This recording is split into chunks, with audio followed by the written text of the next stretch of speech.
ఏం ఎక్స్పెక్ట్ చేయలేదు వీళ్ళు. కానీ జగన్ కోటేసి జగన్ నుంచి చాలా ఆశించిన కార్యకర్తలు ఉన్నారే, వాళ్ళు మోసపోయారు.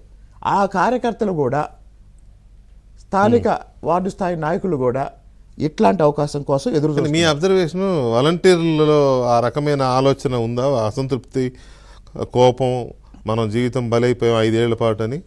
ఒకటి సార్, ఉద్యోగానికి సంబంధించి సాధారణ సైకాలజీ ఏంటంటే, ఒక ఉద్యోగంలో జాయిన్ అయిన తర్వాత మంచో చెడో దాన్ని కంటిన్యూ చేస్తారండి.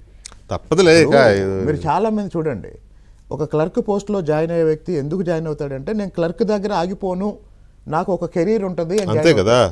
మీరు గమనించండి, ఏ ఉద్యోగంలోనైనా, స్టూడియోలోనైనా అసిస్టెంట్ కెమెరా మ్యాన్గా జాయిన్ అయిన పిల్లాడు 4 ఏళ్ల తర్వాత కెమెరామ్యాన్ అవుతాడు, క్లర్క్ సూపరింటెండెంట్ అవుతాడు. ఎలాంటి ఎదుగుదల లేని ఉద్యోగం ఏంటంటే ఈ వాలంటీర్ ఉద్యోగం. సరే, ఈ నేపథ్యంలో ఇంకొక పాయింట్ ఏంటంటే, ఎందుకు వీళ్ళకి ట్రైనింగ్ ఇస్తున్నారంటే, ప్రతిపక్షాల సమాచారం అంటే, ఇప్పుడు రేపు ఎన్నికల ప్రచారంలో ఇప్పుడు నేను ఏ ఊరు వెళ్తున్నాను, ఏ వీధిలోకి వెళ్తున్నాను, ఎవరితో మాట్లాడుతున్నాను, ఇప్పుడు నా దగ్గర ఒక లిస్ట్ ఉంటుందండి. మొత్తం నియోజకవర్గంలో 234 బూతులు ఉన్నాయి. ఈ 234 బూతుల్లో ఒక 100 ఓట్లను ప్రభావితం చేసేది వాళ్ళు ఎవరు, నా దగ్గర ఒక లిస్ట్ ఉంటుంది. లేదు, ఒక 500 ఓట్లు నేను వాళ్ళని ఏ తెల్లవారుజామునో, మధ్యాహ్నమో, రాత్రో ఎప్పుడో చోట కలుస్తాను. ఇప్పుడు ఏం చేస్తారు, ఈ సమాచారం స్థానికంగా ఉన్న అధికార పార్టీకి ఇస్తారు.